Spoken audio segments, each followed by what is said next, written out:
Hi guys, welcome in this channel at Say General reading for collective your energy at this time.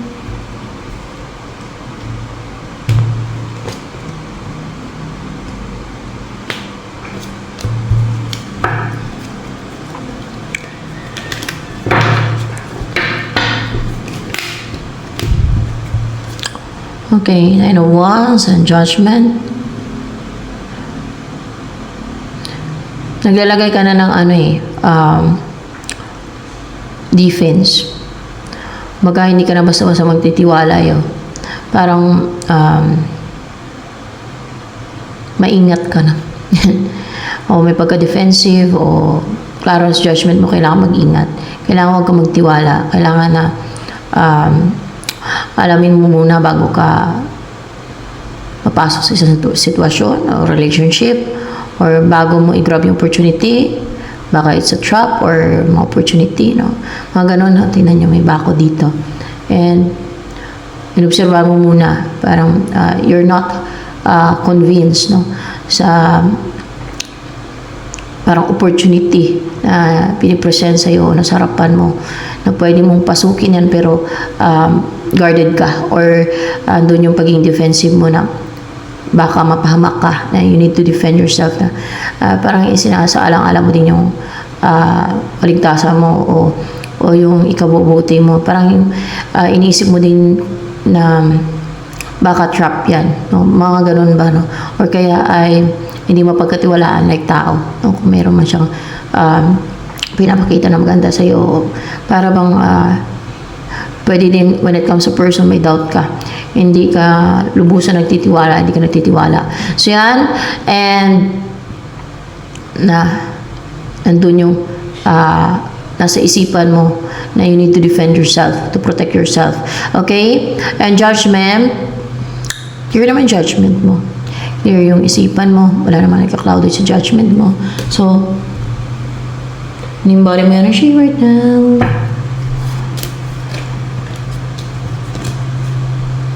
Ay, meron kang inaantay. Actually, meron ka mga na pagdaanan o natapos na ng mga challenges, no? Na pagtagumpayan mo ng mga challenges, kasi yun, yellow na parang orange ng success, no? Lagpasan mo lahat ng mga challenges na yan. And napapahinga ka, na nire-ready ka for something. Ano tong nire-ready ka saan? Para mag-heal ka, magpalakas ng aura mo, ng chakra mo, para maging balance, and komportable ka na, and ma-relax at maging strong yung chakras mo, para palakasin yung chakras mo, no? At yung aura mo, yan. Pwedeng pupunta ka or doon ka palagi sa ano niyan sa like magubat, mapuno na lugar. Yan yung gagawin mo next, o yan yung next na mangyari sa iyo, na yung purpose niyan, magpalakas ka ng aura mo, ng chakras mo. Yan. Ano pa? Ang in-embody mo energy. Meron kang caring mission, which is mga like spiritual teaching, magtuturo ng gospel, or kung ano yung nakasulat sa Bible, kung ano yung truths from God, na-reveal ang God na katotohanan, at nasa Bible din yan, no? Meron yung sa Bible, nandiyan yung maraming katotohanan from God, no? Yan. And of course, habang nagtuturo ka, yung pure intention mo, hindi para ma-manipulate, kundi para gawin mo yung mission mo, no? It's mission from God. Yan. And merong union dito. Ready ka for a union. Ready ka for a union. Ayan. Or pwede din na pero it's your energy, in-embodying energy. Umari din na nire-ready ka ng mga anghel para sa union na to, no?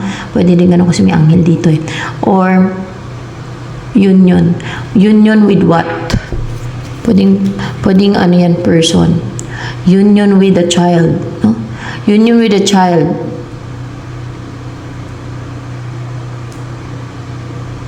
Ready ka sa union with a child. Parang child yung energy niya. Ito yung nakaset sa'yo na person man o bata o basta yan ang kanyang energy. Magkakaroon ng union sa inyo. Kasi ibig sabihin may gagampanan kayong mission. Okay? Bata, edi may gagawin kayo na mission together. Baka mag-preaching kayo or bata pa siguro yan. Tapos tuturuan mo no, about sa kung ano man yung mga alam mo tungkol sa Bible, yung mga ganun, baka nakasulat sa Bible, baka ganun. Or, kung ano man yung gagawin ninyo together niyan. So, yan. O, child of God. No? Yan.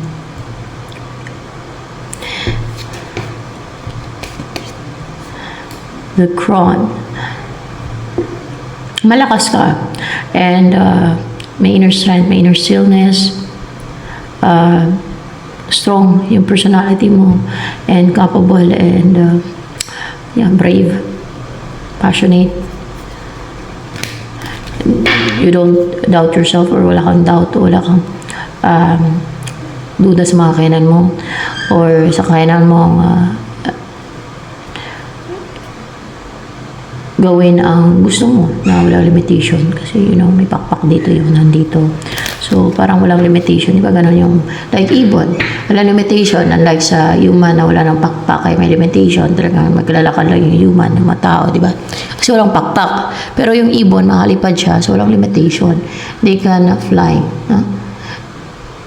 They can swim also in water and makalakad din sila sa lupa. So parang gano'n na wala limitation sa kaya mong gawin, sa kaya mong abutin. Yan, ganun. And may tiwala ka sa sarili mo, may bilib ka sa sarili mo, pero self-assured. Yan, ganyan. And what's coming towards you? A letter.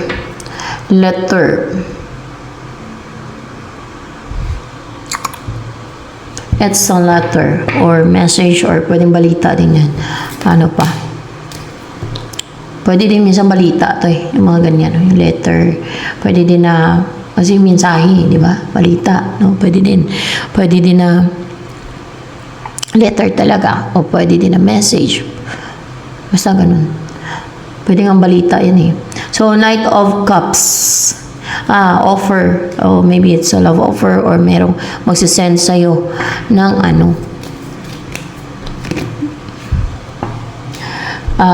may magsisend sa'yo ng stable ang isipan mo kasi number 4 and yung parang secured ba yung isipan mo, stable and maging panatag yung isipan mo, so isisend niya sa'yo yung ganon, baka healing or don't know kung isend niya sa'yo na hindi na ma-manipulate yung isipan mo pala na hindi na makontrol ng kung sino mang gusto makontrol sa'yo like evil forces or witches or wizard ganyan no? And then Page of Swords, meron din darating sila actually nagkakalap na idea to nagbabasa-basa, nag-research, may mga inaalam doon, parang humahanap ng mga ideas no? Na gagamitin niya o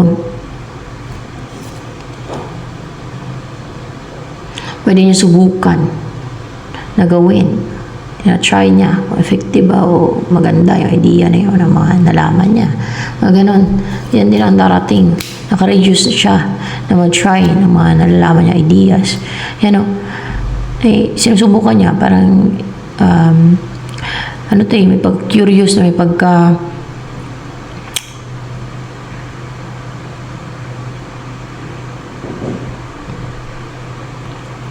immature, may pagka may pagka ma-research or pwede may inaalam siya sa'yo. Pwede gano'n, may mainaalam nga siya sa'yo para bang inispayan ka niya, obserbahan ka niya, gano'n. Yan, gano'n. And ewan ko lang kung person or lover or yan or kaaway. Pwede din kasing kaaway, no? Walang magawa sa buhay. May mga tao na ganyan, no? Na magbantay ng buhay ng iba, lalo kung nainggit sila, lalo yung masasamang tao. Pag nakita na umangat yung iba, kung meron yung iba na mas lamang sa kanila, mainggit sila. Tapos mag-spy sila ng spy. Tapos mas lalo sila mainggit. Gagawa sila ng deceit, witchcraft, o kung ano man na evil, no? Against sa taong makikinigitan na. Kasi nga evil sila. Hindi lahat ng tao ganyan. Talagang mga evil lang yung ganon. So matamaan na yung matamaan. Yun naman talaga ang katotohanan. Dito sa mundo. Six of Swords. Pero may parusang hangad sa mga yan. Sa mga kaluluwa nila. Eh, syempre, hindi talaga makatwiran. Very injustice yung kanilang mga ginagawa. Kagaya kay Cain. Di ba? Ano ba nagawa ni Cain dahil sa inggit niya? O, di ba pinarusahan siya ng God? Tingin nyo na save yung kaluluwa ni Cain. Malabo. Hindi yun na save si Cain. So, yung soul niya, hindi yun siya na save sa pagkaalam ko.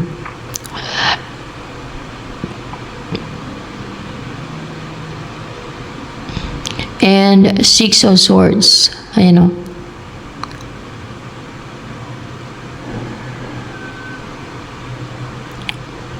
Yan ang root of all evil, envy or inggit. Oh.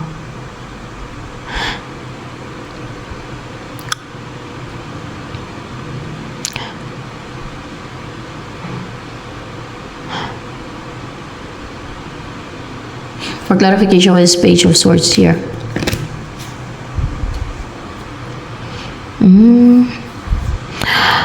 Na-inspire to sa'yo. And interesado to na protektahan ka. Yeah. Dahil siguro naka-experience ka ng anxiety, may mga nakatake sa isipan mo, ganyan. Lalo kung hindi ka makatulog paggabi, mga ganyan ba? May mga nakatake sa'yo. Lalo pag spiritual na mga attacks. Hindi ka makatulog paggabi niyan, may hirapan ka makatulog.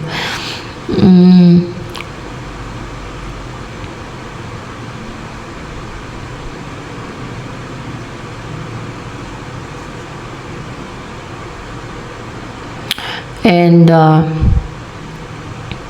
gusto ko niyang protektahan, kunwari ikaw to, siya to, na matapang siyang protektahan ka at pangalagaan ka, ingatan ka, no? Kasi para ka inosente. Ayan. And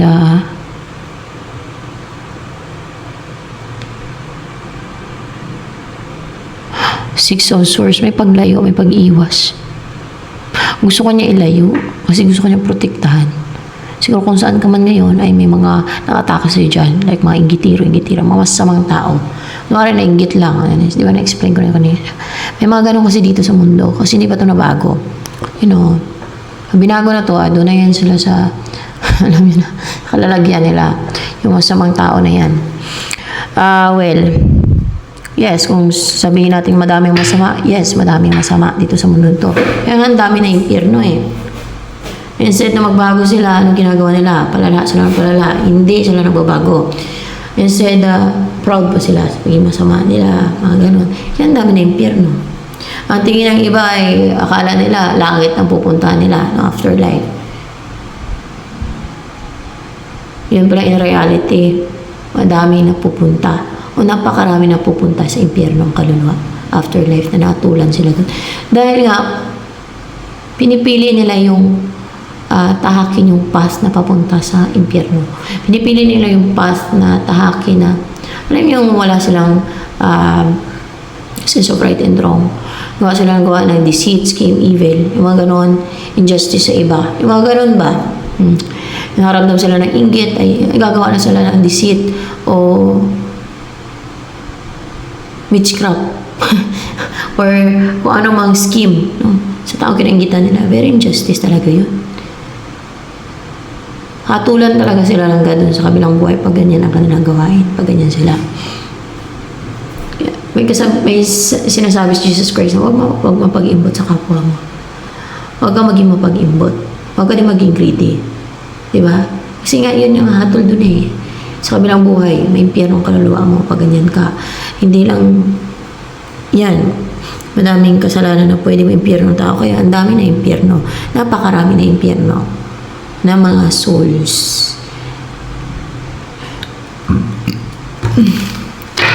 Actually, pag buhay pang tao, malay ba niya, no? Hindi pa niya nakikita eh. Maliban lang sa mga naging testimony na nakarating na doon sa impyerno. At napakarami daw mga souls doon.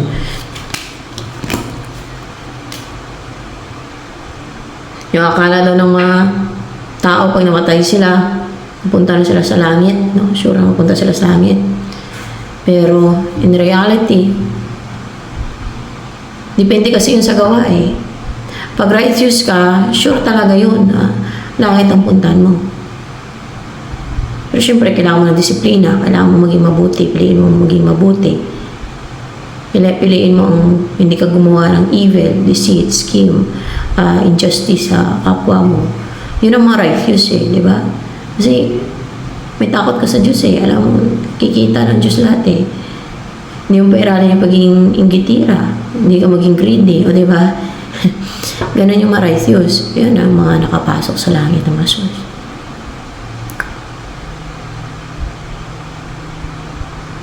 Baka ikumpara nila dun sa yung kasama ni Jesus Christ na pinako sa cross na nakiusap siya kay Jesus Christ, sama siya ni Jesus Christ sa karian niya.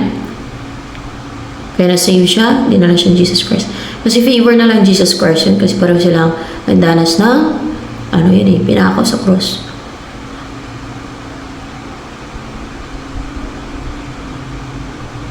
At ang kasalanan ng pagnanakaw. Nagnanakaw siya. Kaya siya natulad na ipako sa cross. Yung panahon na yun, di ba? Pero, nangingin siya ng favor, no? Kay Jesus Christ na dalhin siya sa, sa karian ni Jesus Christ. Eh, parang silang dumanas ng yung pako sa cross ba?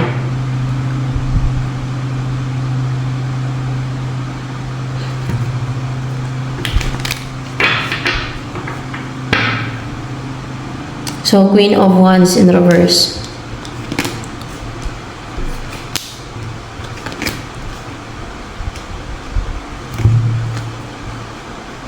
Madami magpanin lang dito sa mundo to. Kaya hindi ako basta-basta nagtitiwala. Kahit basta, madami magpanin lang dito. Katulad niyan, kwento ko sa inyo. Yung, di ba nakikita ko nga like Anubis, mga fallen angels, pag na-atake sila dito. No? Pati elementals. Lalo sina Anubis, sina Samael, nakikita ko yan pag na-atake sila dito eh. Pati yung sina Lucifer, yan. Eh, tinatanong ko yan. Interview ko, kasi madami akong gusto malaman eh. Basta, para makuha ko din sila ng information. Kaya sabi ni Anubis, ni Samael, Beelzebub, nakuha ko rin ng information eh. Si Barbelo, ako. Yung origin ko, si Barbelo. Eh, sa vision ko naman, Asher ang pangalan ko doon, kasama ko si Yahweh. Yung anak kami. So, doon talaga ako maniwala sa vision ko. Kasi sinungaling sila. Yung mga fallen angels na yan. Madami mong panin lang dito. Basta, na-observan ko na yan eh. Kasi they are liars. Remember, manipulative liars. So, maniwala ba ako sa kanila?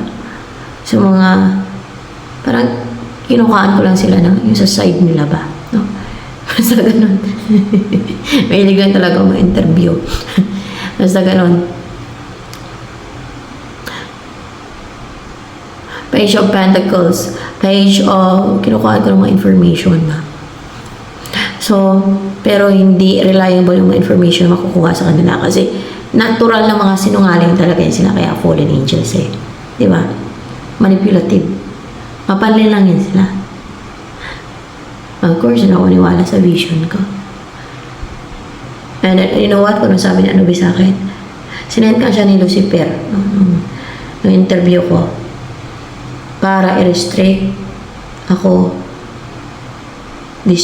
distract, destroy. Basta nakalimutan ko rin. Basta ganun. Wow. To confuse pala. Nalimutan ka. To confuse, to restrict pa ata yun. O to destroy.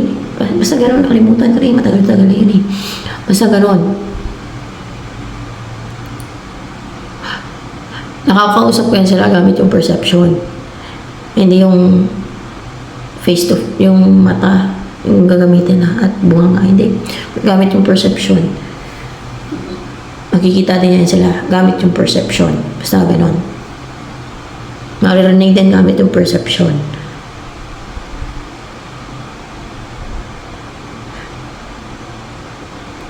So, malamang kung may perception yung iba sa inyo, makikita nyo din sila, makakausap. Kung may perception kayo, o sadyang mapakita sila sa inyo, yun, makakita at makakausap nyo sila. Ganun yun.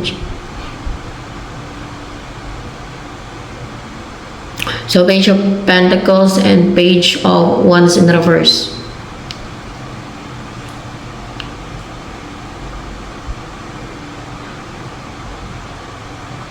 Para sa akin, mas reliable ang vision.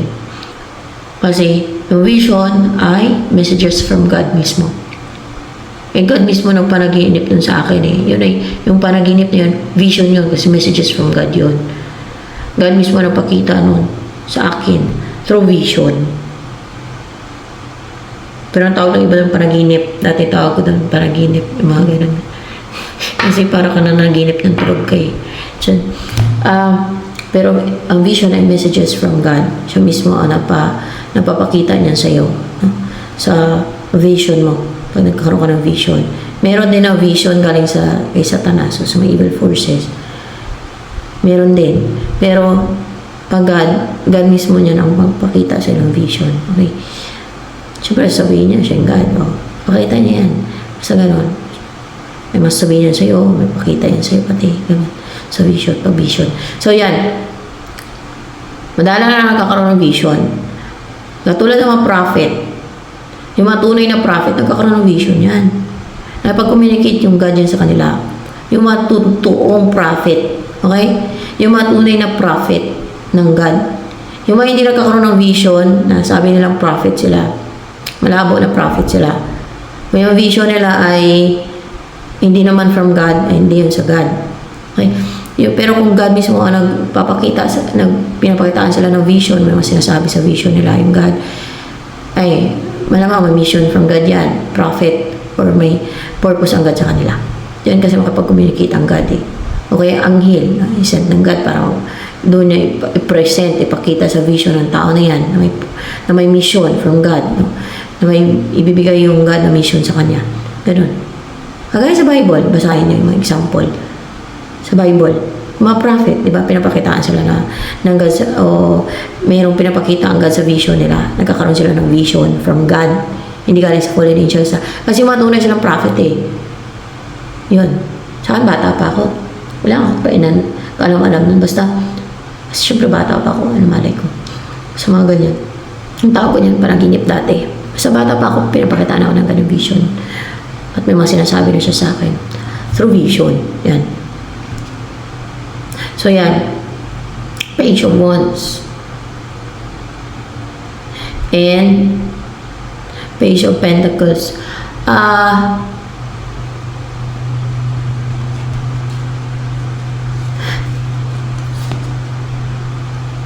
Itong merong dito merong insecure. Na-insecure siya sa'yo. No?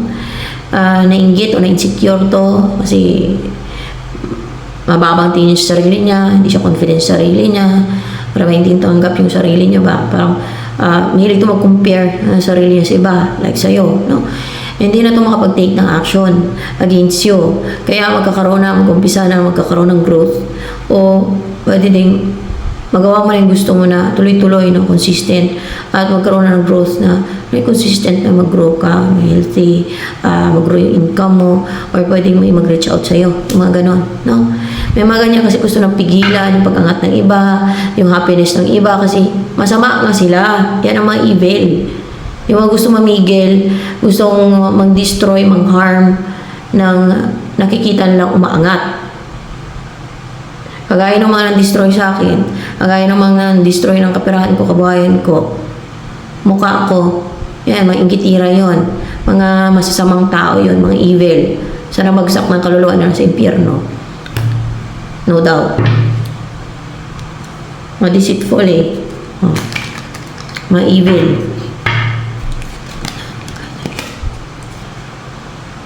Gusto pang angkinin yung sa akin o para sa akin. Ano saan punta nila?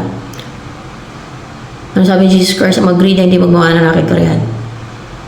Tingnan naman sila, masave sila. Hindi. Maimpyerno sila.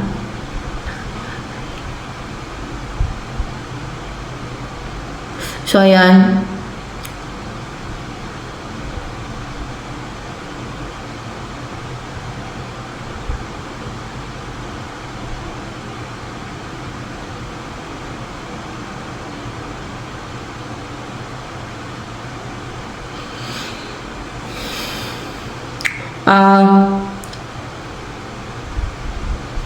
Tingnan nyo. At magkakaroon ka kung sa dragon pa magkaroon ng itlog, no? So, ikaw, gusto pigilan ng mga witchcraft to eh. Gawa ng witchcraft. Pag ganito yung energy mo, hindi ka gumagawa ng witchcraft. Bakit? Nasa side ka ng liwanag dito eh. Hindi ka witch or wizard, okay?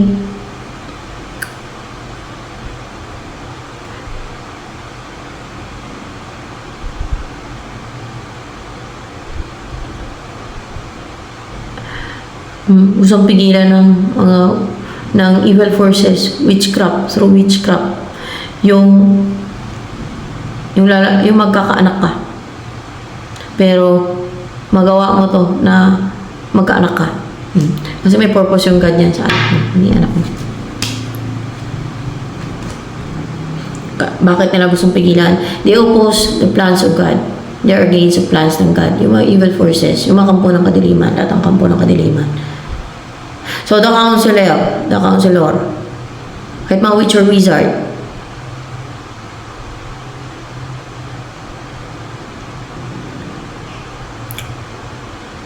masakit pa yung panalita ko. Ganun talaga pag totoo. Masakit. Pero di ba, totoo naman eh. Importante, totoo siya. At wala namang halaw kasi malingan yan. So, ayan, nag-counselor, magka-counseling ka o yung mag-guide, magbibigay ng advice, no? Yan. Pero walang bayad din ha. Ganun yung pagsasay ng God. Hindi mo kailangan magpabayad. Pag magpabayad ka, like mag-spiritual teaching, o kaya kung may kakainan ka manggamot, o kaya ay mag-preaching, o mag-guide, o magbigay ng advice na may bayad, kailangan may bayad, magpabayad ka. Nako, hindi ka, hindi from God yung mission mo na yan. Hindi ka rin sa God yan. Sa fallen angel yan. Kagaya ng false prophets. Ano sa'yo ng false prophets? They say what people wants to hear. Para maka-attract na maraming sumulunod sa kanilang congregation, sa kanilang church, ganyan. And nagpapabayad din sila. Walang libre sa kanila. Or basta nagpapabayad sila. Malaki pa ang bayad eh. Kahit anong pretend nila, ang taong wise, nagbabasa ng Biblia, hindi nila mauto. Kahit nakagawa sila ng miracle, kasi nasa Bible din yan, ang mga false prophet nakakagawa din ng miracle, makakagawa din sila ng miracles. Siyempre, para mapaniwala nila yung mga tao. Saan galing kapangyarihan nila makagawa ng miracle? Sa Diablo. Yan. So, yan. Hindi to paninira, in-expose. Di baling expose na totoo yan, katotohanan yan. Bakit kailangan expose? Yan ang mga mission from God, to reveal the truth from God. Sa Bible yan, basahin nyo. Sa mga judgmental. Sa mga sinasabi ko, di baling masalita ko ng mga ganyan. Kahit masakit, nakaka-offend. Totoo yan. And yan ay mission from God, to reveal the truth. To expose the deceitful, the deceptive, the liars, yung mga kampo ng kadiliman, kampo ni Satanas, yung mga sumulunod ni Satanas.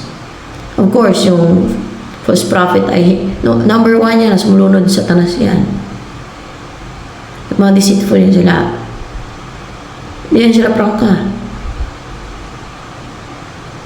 Hindi yan sila honest. Mag-pretend lang.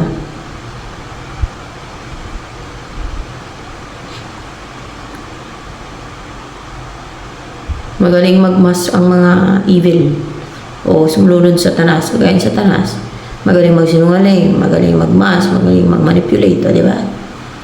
So yan, the hero, magiging hero ka. Oh, in short, no? At meron kang mga isushoot na passionate ka, brave ka, meron kang targetin, may focus ka, no? Meron kang tatargetin, of course, may evil. Sa evil side, evil forces. And itong mga ito ba tatargetin mo? Hindi. mga evil. Mga evil yung tatargetin mo, no? Kasi kahit anong hide nila, kahit anong wear nila ng mask, kasi pag wise ka, pag nasa side ka ng God, wise ka, automatic may wisdom ka niyan, kadalasan niya, no? And of course, saan mo ba ma-acquire wisdom mo? From your experiences and experiences of others, okay? And also through your using your observation as well, no? Kin-observation. So wisdom, gagamitin mo wisdom mo.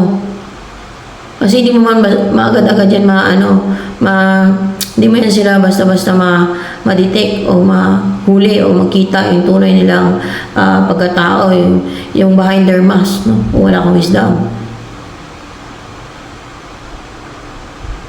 Ganun yan. And also, meron dito na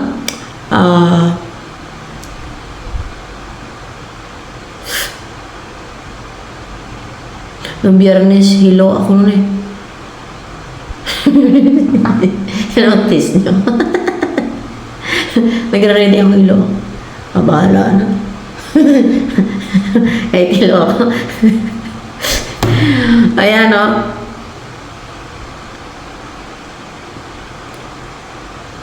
Ayan. And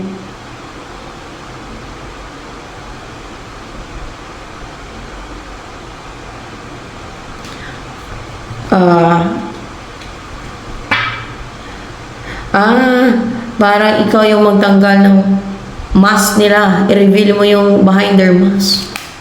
Hindi lang to. Ano to eh?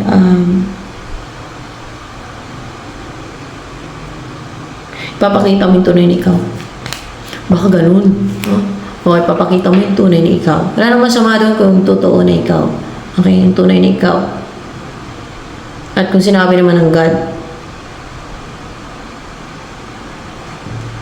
sa akin, nang na-reveal ko na yung mga also vision ko, kung ano sinabi sa akin ng God, kung ano pinakita sa vision ko. Actually, may naman yun eh, permission kay God na, sa God na sabihin ko yun. At kailangan na sabihin ko. Why? Kasi madaming huwad, nagpipretend, nagkukunwari. Alam nyo na. Madaming huwad dito, mapaninang, nagpipretend, nagkukunwari. Na ako. Na sila yung ako. Paano origin ko? Prangkahin ko.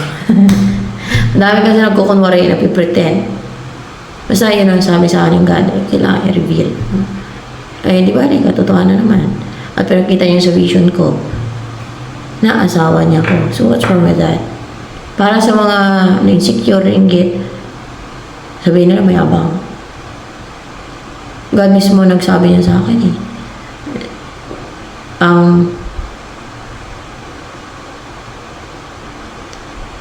Nag-permit sa akin na sabihin ko yan. Dahil madami nga nagkukunwari, nagpipretend, ang mama-feeling. At iniisip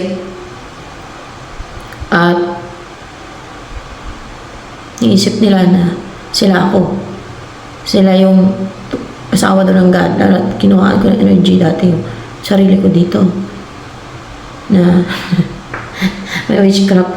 May witchcraft kasi ako noon. May mga, actually, patuloy na may pang-atake nila. Mga gamay, ingitira. Basta, ganoon dati. Madaming huwad kasi. Nagkukunwari, nagpipretend. Basta, ganoon. Dami kasing sakim. Basta yun ang sabi sa akin ng God. Kaya, napareveal na.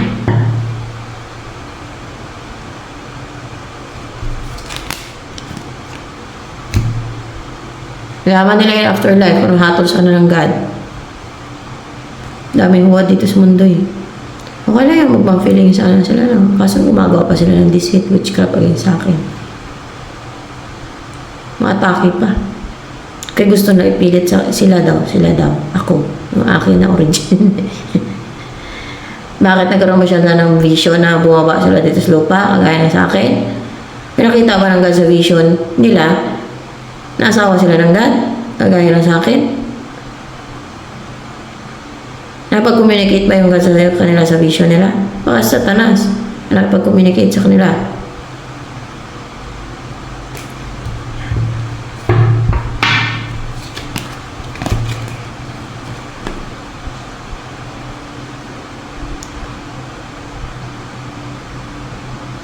Sa vision nila. Susulan sila sa Satanas, gawa nyo ng witchcraft para maagaw nyo yung kanya. Oh. Gawa nyo ng deceit. Doon pala malaman kung gaano siya kasama. Yung pinapairal nila, greediness, inggit, yan. Diba? Marami yung masama based sa kanilang gawain. May warning ang God about sa mga evil na yan. Sa Bible yan. So yan.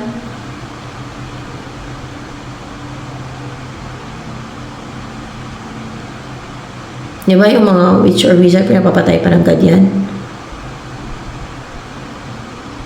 Ang daming warning ng God tungkol sa mga ganyan. So, emotion. Meron ka umpisa na journey. Umpisa, no? Journey na passionate ka, courageous, fearless, and balance. So, balance yung emotion mo na calm lang, relax, and strong yung personality mo, powerful, ganyan.